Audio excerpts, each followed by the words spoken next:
Graça e paz. Como vocês estão? Tudo bem? Pela graça de Deus. Hoje, pela graça de Deus, vamos começar uma nova caminhada pela carta do apóstolo Paulo aos Filipenses.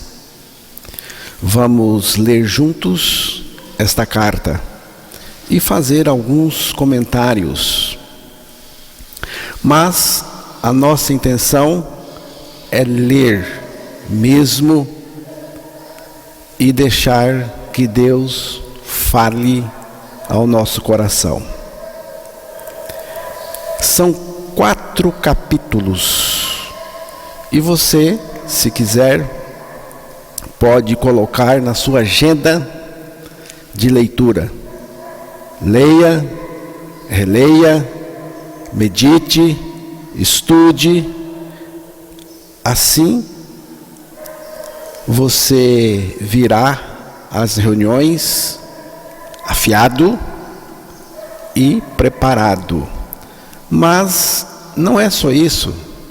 A leitura da palavra de Deus faz muito bem a nós, ao nosso coração, de maneira geral.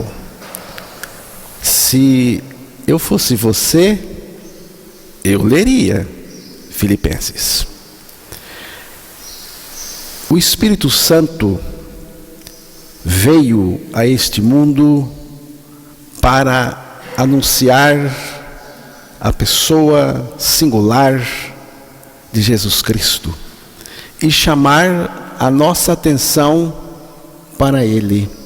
O Espírito Santo chama a nossa atenção, dirige a nossa atenção para Cristo, para o Filho de Deus.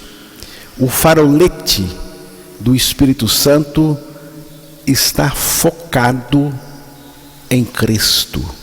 Os holofotes de Deus estão todos postos na pessoa do Filho de Deus, de Jesus Cristo, o nosso Senhor e Salvador. A finalidade das Escrituras é testificar, testemunhar de Cristo, falar dele. As Escrituras testificam de Cristo. Acerca das Escrituras, Jesus disse: são elas que de mim testificam. É dele. Cristo é o centro da revelação das Escrituras. As Escrituras têm como finalidade revelar a pessoa de Cristo. Assim como a agulha imantada de uma bússola aponta sempre para o polo magnético da Terra, assim as Escrituras apontam sempre para Cristo, para Jesus Cristo. Devemos estudar as Escrituras para encontrar Cristo e conhecê-lo numa relação íntima de comunhão com Ele. Quando uma pessoa examina, estuda as Escrituras, mas não com o objetivo nobre e prioritário de conhecer Cristo, essa pessoa se torna perigosa. Por quê? Porque ela poderá construir vários caminhos e não ficar no único caminho, que é Jesus Cristo. O Antigo Testamento apresenta Cristo de forma oculta, um pouco oculta, mas o Novo Testamento apresenta Cristo revelado para nós. A carta aos Filipenses testifica de Cristo em cada um dos seus capítulos. São 4. Portanto, são 4 testemunhos de Cristo ligados aos cristãos, aos crentes em Jesus. Cristo, nossa vida.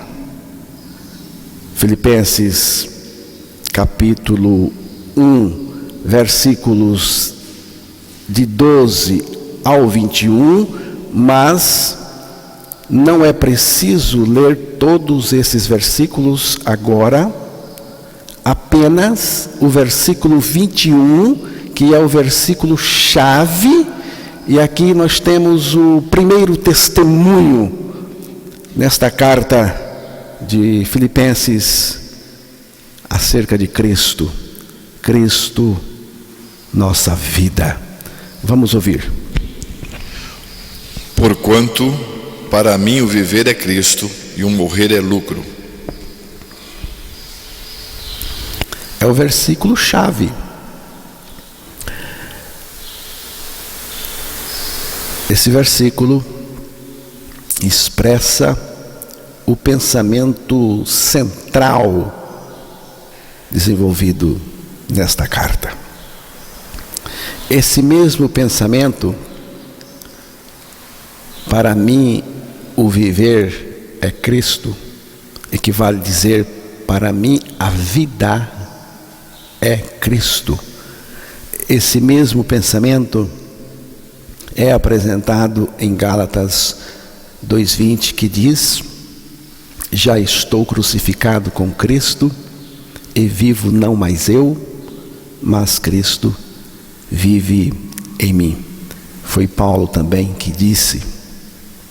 Colossenses 1:27, quando o próprio Paulo diz: Cristo em vós, Cristo dentro de vós, Cristo em vocês. Aqui está toda a esperança nossa. Ainda em Colossenses 3:4, Paulo também diz: quando Cristo que é, repare bem, não é será. Quando Cristo que é, aqui e agora, nossa vida, minha vida. Então a minha vida é Cristo, a minha vida é Cristo, ou Cristo é a minha vida em mim. A vida de um cristão é Cristo. A vida de um cristão é Cristo. Cristão, o que é? Para mim, cristão é aquele que é portador da vida de Cristo. Cristão é alguém que morreu com Cristo, ressuscitou com Cristo, do ponto de vista espiritual, e agora Cristo é a sua vida, Cristo vive nele. Por isso Paulo disse: para mim o viver é Cristo, Cristo é a minha vida. Isso determina tudo no meu viver, no seu viver, se é que Cristo vive em você. Isso determina tudo na nossa vida, no nosso viver neste mundo. Também determina a maneira que nós vamos encarar os acontecimentos. É muito importante isso. Quando Cristo é a nossa vida, isso impacta. Isso traz um impacto tremendo. Tremendo. Principalmente na maneira como nós vamos reagir às coisas, às circunstâncias. Quem vai ditar a nossa atitude, a nossa reação, é a vida de Cristo em nós e não as circunstâncias. Tem muita gente que vive controlada pelas circunstâncias. Ela é movida pelas circunstâncias. E isso é muito ruim.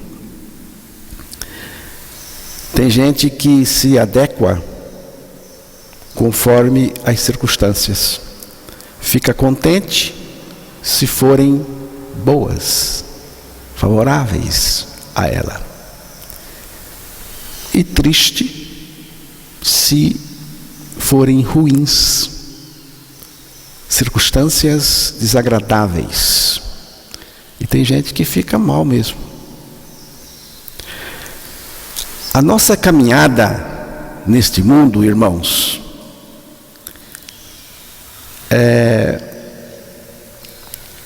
na nossa caminhada neste mundo, nós vamos cruzar com circunstâncias, ou as circunstâncias cruzam com a gente, e muitas delas não são favoráveis.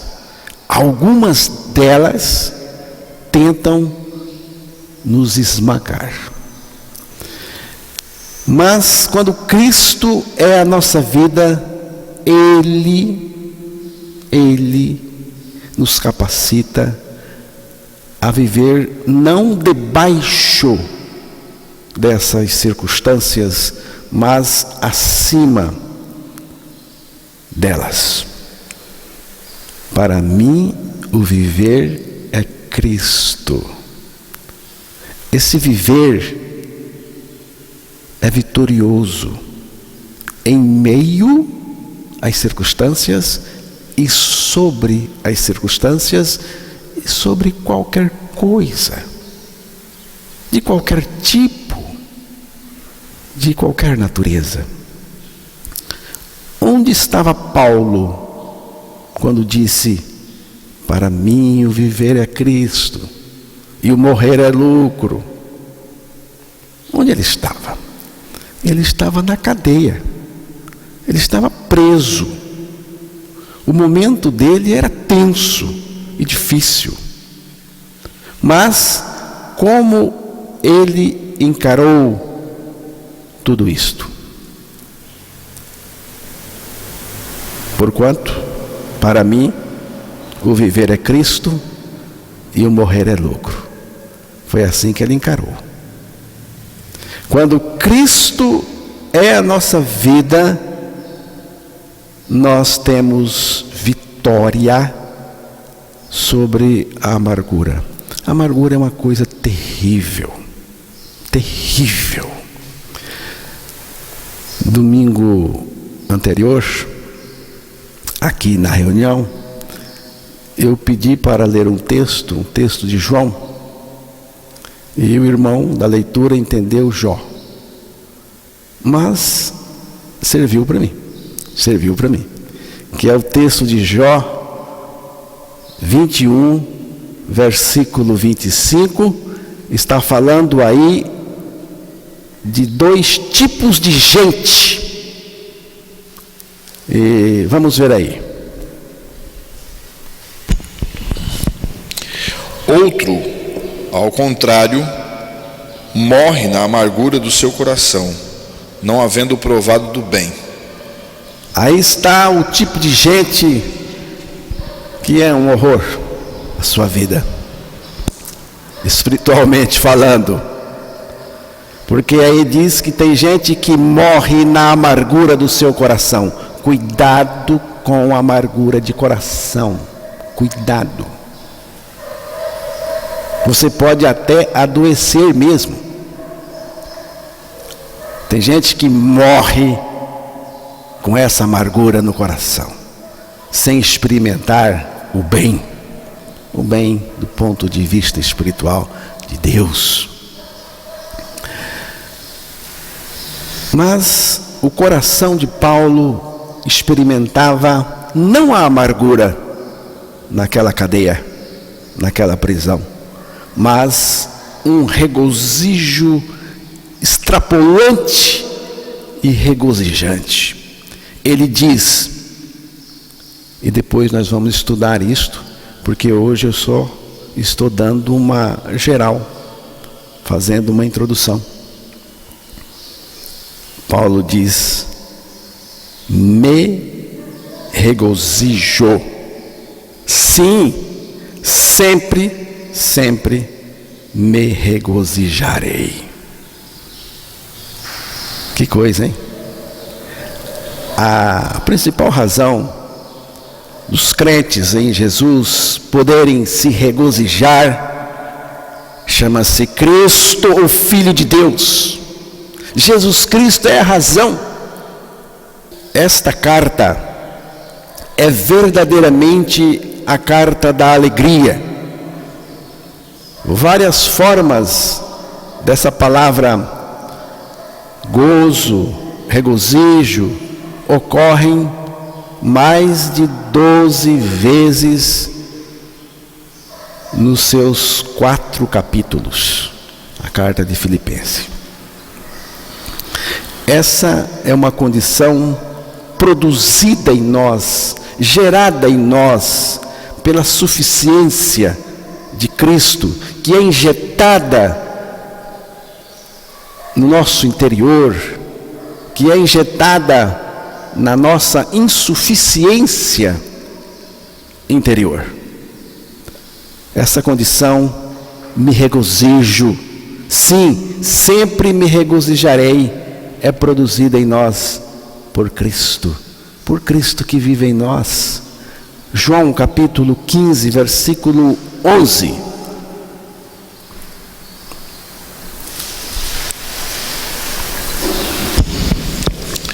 Tenho-vos dito estas coisas para que o meu gozo esteja em vós e o vosso gozo seja completo. O gozo de Cristo, a alegria de Cristo em nós, é a alegria dele dentro de nós, porque ele está em nós. Estou falando estas coisas para que o meu gozo esteja em vocês e vocês fiquem cheios, transbordantes desse gozo, dessa alegria.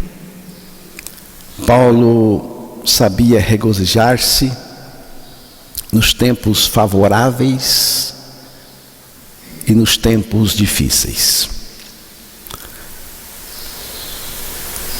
A amargura ocorre porque a pessoa não admite as circunstâncias que está sofrendo, tá? Não admite, ela não aceita o que está acontecendo com ela. Não é justo, e aí ela vai se amargurar. Mas quando Cristo é a nossa vida, nós somos capazes de dizer, quando estamos passando por momentos difíceis, aqueles momentos que querem nos esmagar. Mas se Cristo é a nossa vida, somos capazes de dizer aleluia, aleluia, aleluia, louvado seja o Senhor, louvado seja. Se Cristo não for a nossa vida, jamais conseguiremos dizer isto como expressão verdadeira do coração. Normalmente, as pessoas amarguradas se agarram à sua amargura e não deixa de jeito nenhum. A pessoa amargurada é difícil tratar, irmãos. É difícil tratar uma pessoa amargurada, porque ela agarra a sua amargura, seu vitimismo, ela agarra isso, ela pega e ela não solta. E Deus não concorda com isso, não. Como que Deus vê o amargurado? Na sua congregação. Hebreus capítulo 12, versículo 15.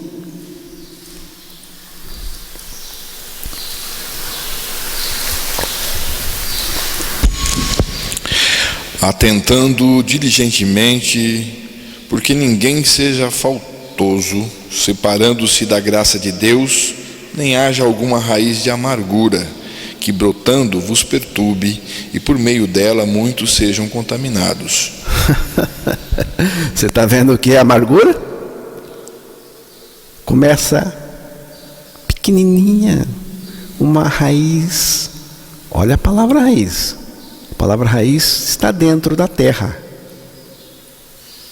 Começa lá dentro, aquela coisinha, aquela insatisfação, e ela cresce e pode virar câncer ou qualquer outra coisa. Ela cresce. O pior ainda é que ela contamina todo mundo. Se tem um irmão amargurado, ele senta e aqueles que estão sentados com ele correm o risco de levantar daquela roda amargurado também. Então, e sabe por quê? Porque resiste à graça de Deus. Resiste à graça de Deus.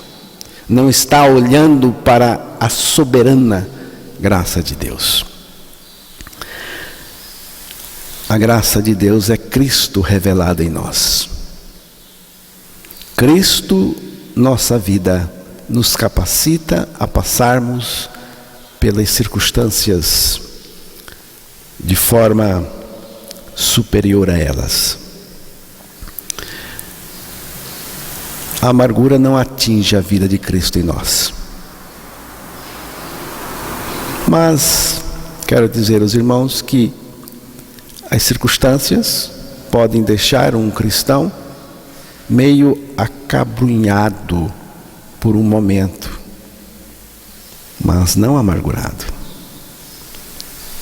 E isso não vira amargura, porque Cristo é a nossa vida. Ele é a nossa vida.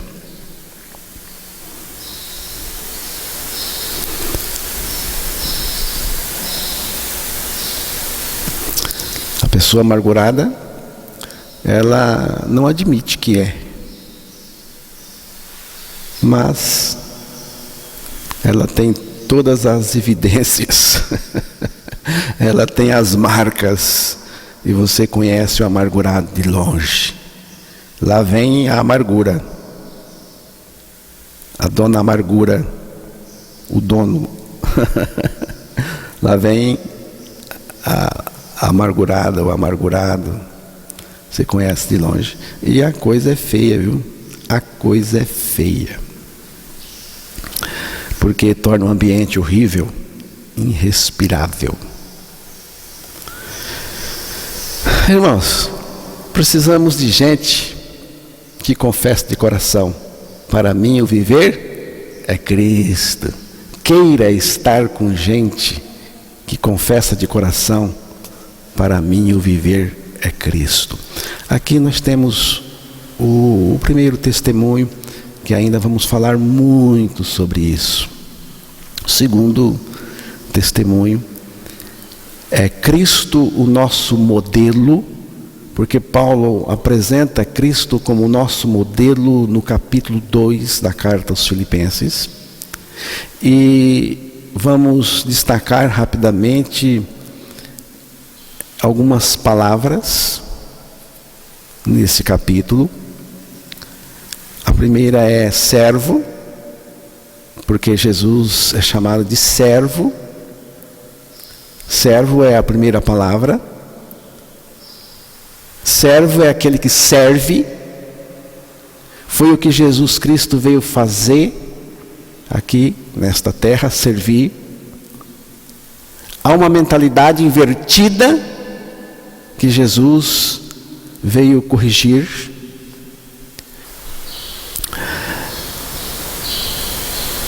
O que você pode fazer por mim? O que você pode fazer por nós? E muitos crentes estão pedindo para ser servidos. Isso gera distorções. É por isso que a vida desses crentes que querem ser servidos é tão vazia, não tem significado nenhum. E hoje, irmãos, lamentavelmente, há uma competição muito grande entre as igrejas. É tremenda, além de horrível, porque a competição é no sentido de você oferecer mais e mais e mais coisas para as pessoas que querem ser servidas. Vem para cá, aqui a gente oferece bastante para você. Então, quanto mais você quer ser servido, mais você exigirá ser servido e perderá a alegria do cristão, a alegria verdadeira. Bom, a atitude de uma pessoa que Cristo é sua vida é esta: estou aqui para servir e não para ser servido, porque esse é o modelo de Jesus, tá? Estou aqui para servir e não para ser servido. Esse é o modelo que Jesus nos oferece. A segunda palavra é humildade. A vida de Cristo em nós nos torna humildes. Onde há humildade, a soberba não tem lugar. Mas se tem soberba, a humildade não se encontra nesse lugar. Depois vamos tratar disso. A terceira palavra é obediência, porque Jesus foi obediente. E foi obediente até a morte, e morte de cruz. Obedecer é cumprir ordem. Mas há diferença entre cumprir ordens de homens e as ordens de Deus, pela graça dele manifestada em nós. Não é uma obediência forçada, mas uma obediência voluntária, espontânea, livre. Depois, no capítulo 3, nós temos um outro testemunho que esta carta dá de Jesus Cristo. Cristo, o nosso alvo. Ali Paulo apresenta Cristo como sendo o nosso alvo. Paulo tinha um alvo na vida dele. E esse alvo era Cristo. Cristo é o nosso alvo. Se nós nos perguntássemos,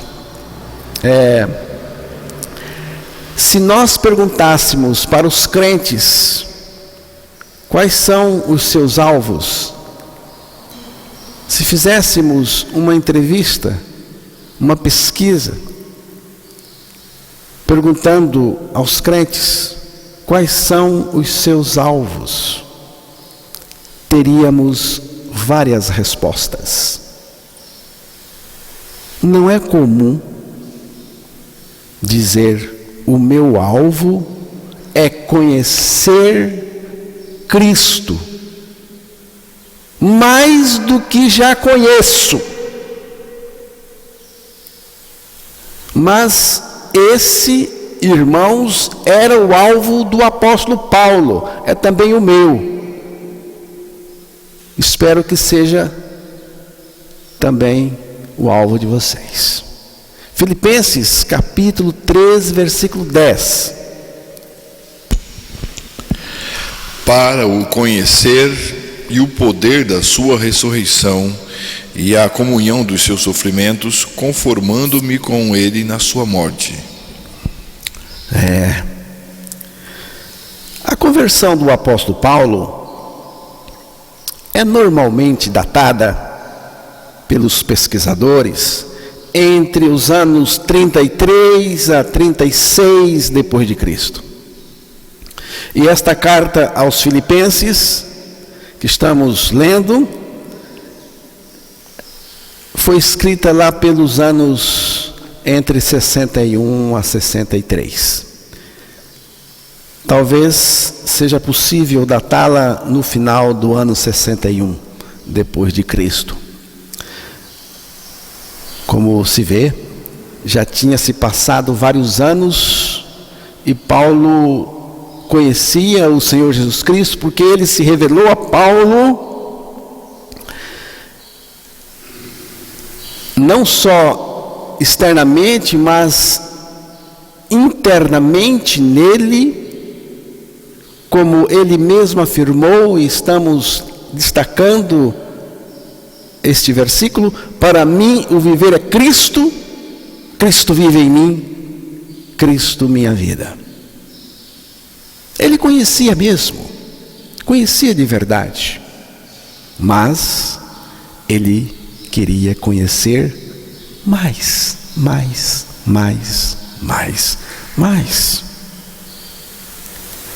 Ele queria conhecer mais de Cristo, da pessoa maravilhosa que Ele é, das suas características. Irmãos, ele queria conhecer mais da comunhão com a sua morte. Diz o texto: eu quero conhecer mais a pessoa do Senhor, eu quero conhecer mais a respeito da minha morte com Cristo, da comunhão na morte com Cristo, diz aí. Por isso que eu falo tanto.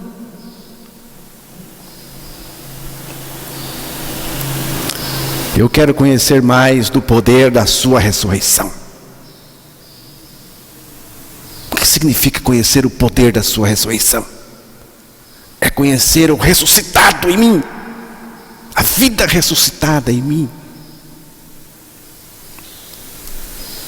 O coração de Paulo só tinha espaço para crescer na graça e no conhecimento do nosso Senhor Jesus Cristo. E o teu coração, como é? Então, esse alvo nosso é Cristo. E por último, no capítulo 4, Paulo apresenta Cristo como nossa suficiência. Paulo deixou nítido que não importava as circunstâncias, mas o que é importante mesmo é conhecer a suficiência de Cristo em nós. Filipenses capítulo 4, versículo 19. E o meu Deus, segundo a sua riqueza em glória, há de suprir em Cristo Jesus cada uma de vossas necessidades. Leia de novo. Prestem atenção, porque aí está garantindo que Deus, em Cristo, a suficiência de Cristo, é capaz de nos suprir cada uma. Não é todas de uma vez, mas cada uma das nossas necessidades, principalmente as espirituais. Vamos ver novamente. E o meu Deus, segundo a sua riqueza em glória, há de suprir em Cristo Jesus cada uma de vossas necessidades. Cristo em nós é o que supre. Cristo é o suprimento, irmãos. Cada grito do nosso coração só tem uma resposta de Deus: Cristo. Eu estou pedindo alguma coisa, Cristo responde. Eu estou pedindo alguma coisa, Deus responde: Cristo é Ele. Cristo é o suprimento para todas as nossas necessidades espirituais. Somos abastecidos de Cristo para vivermos neste mundo fazendo a sua vontade e fazendo também a diferença, espiritualmente falando. Quando Cristo é a nossa vida, somos agradecidos e capacitados a viver de forma superior às circunstâncias. Cristo é a nossa vida. Cristo é o nosso modelo. Cristo é o nosso alvo. Cristo é o nosso suprimento suficiente e inesgotável. Que Cristo, o Senhor, nos dê graça para crermos e experimentarmos tudo isto em Cristo. Agora eu quero fazer rapidamente algumas considerações gerais. Esta igreja era a congregação de Filipos, na antiga Macedônia, no norte da Grécia. É a primeira igreja na Europa. E nós somos frutos, porque daí o evangelho foi para os Estados Unidos, outras regiões do mundo, e veio para cá também. É a primeira igreja na Europa. Em Atos capítulo 16, são 40 versículos, não vamos ler. Fiquem tranquilos. Fica como tarefa para você ler em casa. Então, Atos 16, somos informados que Paulo e Silas, Timóteo e Lucas estavam viajando, e a intenção de Paulo era a Ásia, ir pregar o evangelho na Ásia. O desejo de Paulo era entrar na Ásia, mas não era o desejo de Deus.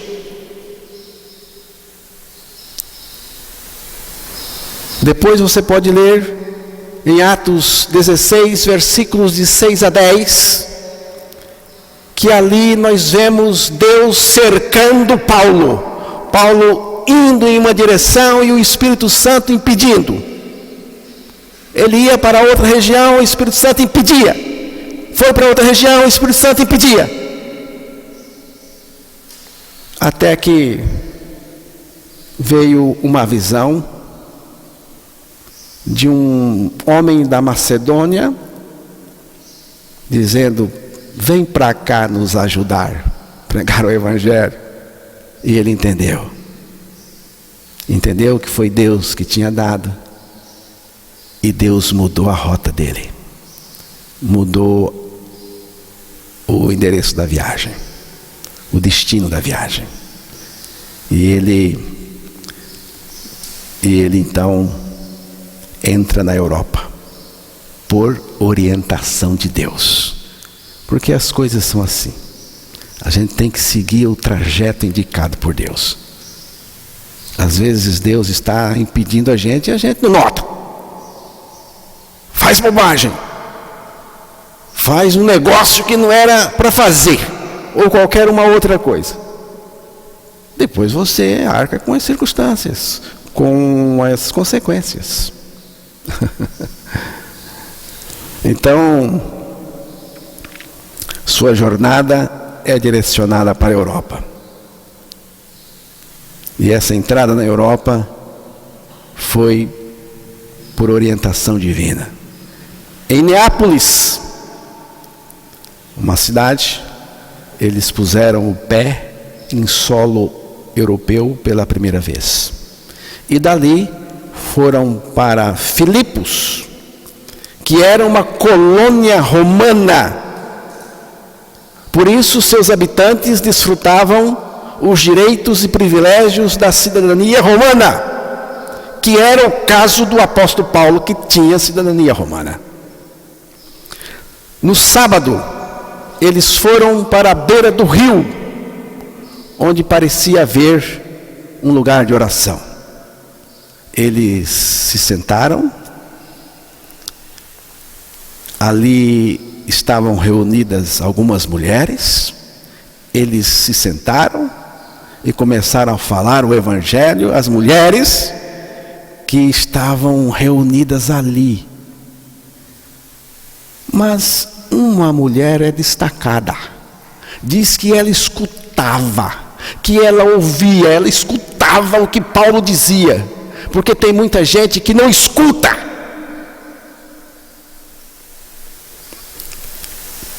E essa mulher é citada pelo nome.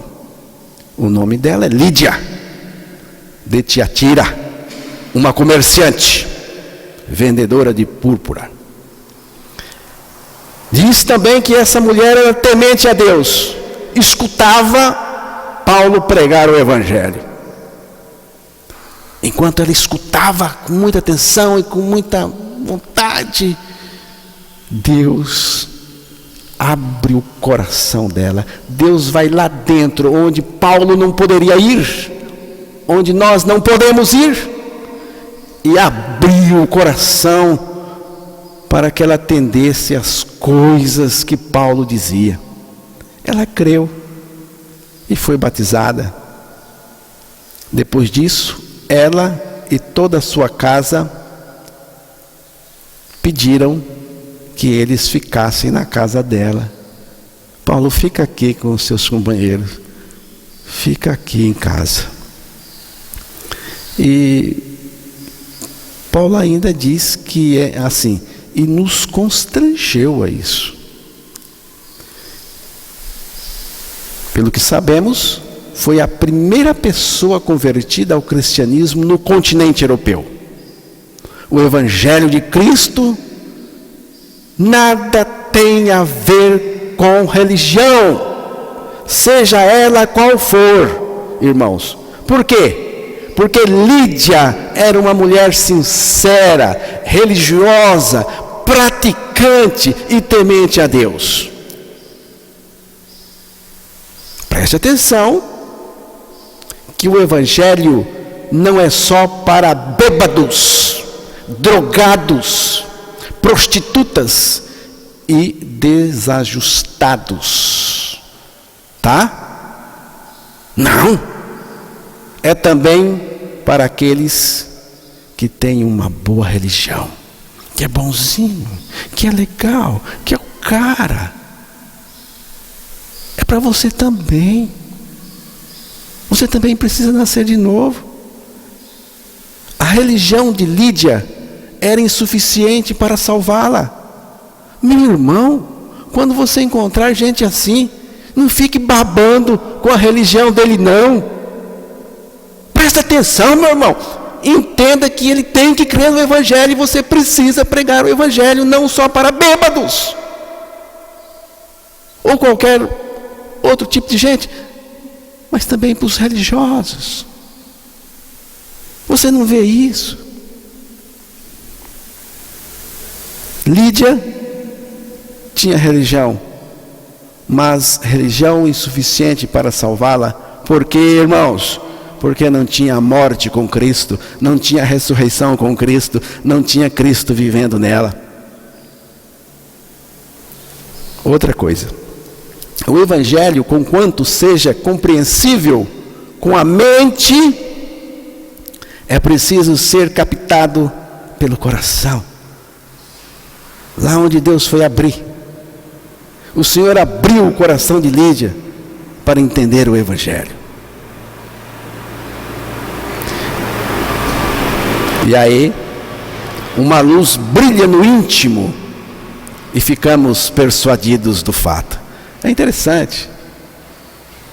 A gente não entende nada. Mas, quando estamos ouvindo o evangelho, de repente uma luz brilha lá no íntimo. E aí você, de repente, entende.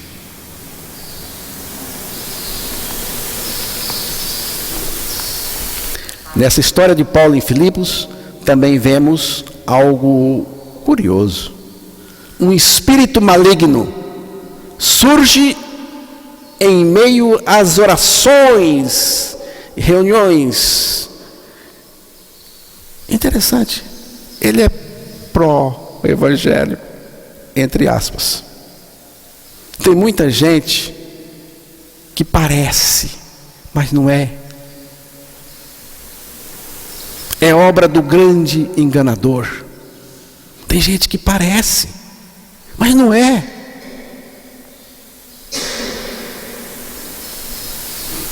Tinha uma propaganda antiga, acho que era para caspa, né? Denorex. Ó, parece remédio, mas não é. É Denorex. Tem gente que parece cristão. Parece. A coisa está parecida, mas não é. Cuidado, viu, irmão? Cuidado com as aparências, com aquilo que parece. Paulo expulsa esse espírito maligno e liberta aquela jovem. Era um espírito de adivinhação, ou piton, que na mitologia grega é uma serpente monstruosa, guardiando os oráculos de Delfos. É Satanás mesmo. Por causa disso, Paulo e Silas foram acusados e açoitados e presos. Por algum motivo, irmãos, que não sabemos, Timóteo e Lucas não foram açoitados, não foram presos. O evangelho verdadeiro gera perseguição e não integração. Tá, irmãos? O evangelho verdadeiro gera perseguição e não integração. O evangelho de Cristo gera um gozo perene e tão profundo que não depende de condições ou circunstâncias. Porque na prisão, no tronco, com as costas ardendo, de tanto apanhar, eles cantavam hinos de louvor a Deus, e os presos que ali estavam escutavam. Mas Deus abre as portas da cadeia com um terremoto. Deus aqui, hein? Foi exagerado até, hein? Mandou um terremoto, abriu as portas, mas ninguém escapou, nenhum preso fugiu.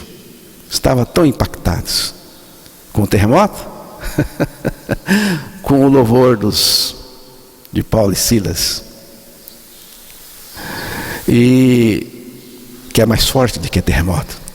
Eles não fugiram, e nem Paulo. O carcereiro entra em desespero, puxa a espada para se matar, e Paulo disse: não, estamos aqui. Aí Paulo prega o evangelho. É aí que temos aquela pergunta: o que devo fazer para ser salvo? E a resposta vem: crê no Senhor Jesus Cristo e serás salvo tu e a tua casa. E foram. Aí o carcereiro lava as costas de Paulo e Silas, né, Valdir? De certo passou uma salmoura, né? Para acalmar lá os vergões. E ele ficou até de manhãzinha. De manhãzinha as autoridades mandaram soltar o apóstolo e o seu companheiro. E Paulo disse: por que soltar? Fala para eles virem aqui. Eles prenderam um cidadão romano. Aí eles ficaram com medo, porque não poderia acontecer aquela prisão de jeito nenhum, porque Paulo era cidadão romano. Eles ficaram com medo, assim, do que fizeram. Mas aí eu tenho uma pergunta: por que Paulo não falou isso antes? Se ele fala isso antes, não tinha apanhado, nem tinha sido preso. Mas ele não falou.